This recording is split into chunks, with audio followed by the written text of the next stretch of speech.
In all our recent editorials, we have highlighted the immense difficulty that computing centers face in determining the maximum possible evolution of time in the medium and long-term future. The difficulty is mainly defined by the presence of two different types of interactions on the Atlantic-European chessboard, which are completely opposed and both somewhat stubborn in their attempts to invade Central Europe and even the Mediterranean. On one hand, there is a very cold airflow of polar origin affecting the Russian Scandinavian sector, aimed at moving towards Central Europe, driven in this direction by a high-pressure anticyclone located roughly between Greenland and Scandinavia. This high-pressure situation has been creating counter-rotations of air masses for days, with a somewhat constant movement of cold air from the Russian sectors towards parts of Central Europe. The flow of cold air is prevented at lower latitudes, particularly in the central Mediterranean, due to the persistence of the second circulation, which dominates the Atlantic European sector. This is the mild and moist oceanic flow. The regional flow is currently somewhat stronger and definitely more decisive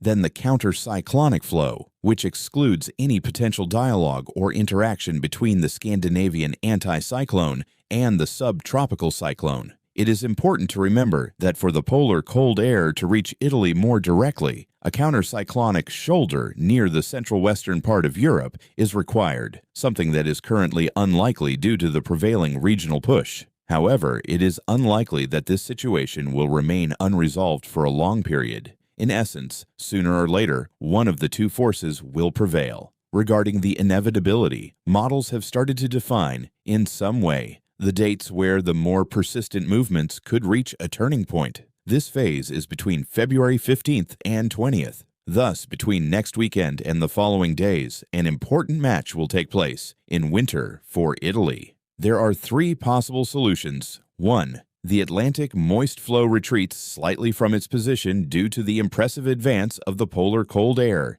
This retreat will allow for the formation of a low-pressure system in the mid-Atlantic, thus transferring the stable subtropical flow along the ascending low towards the mid and high latitudes. This, regardless of whether it intersects with Scandinavian highs or not, would give the polar movement a more linear trajectory, allowing it to reach Italy more easily and widely. If the subtropical high joins the Scandinavian high, in this case, frost would spread over the central Mediterranean and Italy with a significant winter effect, 30% chance. 2.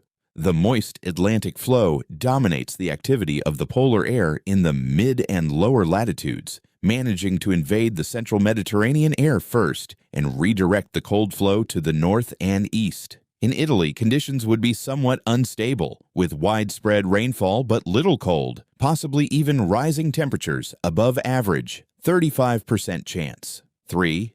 A middle ground development. The Atlantic moist flow, hindered by the advance of polar cold air, could weaken somewhat, creating low-pressure systems toward the southern Italian sectors, which would allow some cold polar air to move toward Italy. A mixed interaction between cold and moist Atlantic currents could emerge, possibly in a non-freezing context but still winter-like, with widespread instability and widespread snowfall at mid to low altitudes, possibly even down to the plains in the north. 35% chance.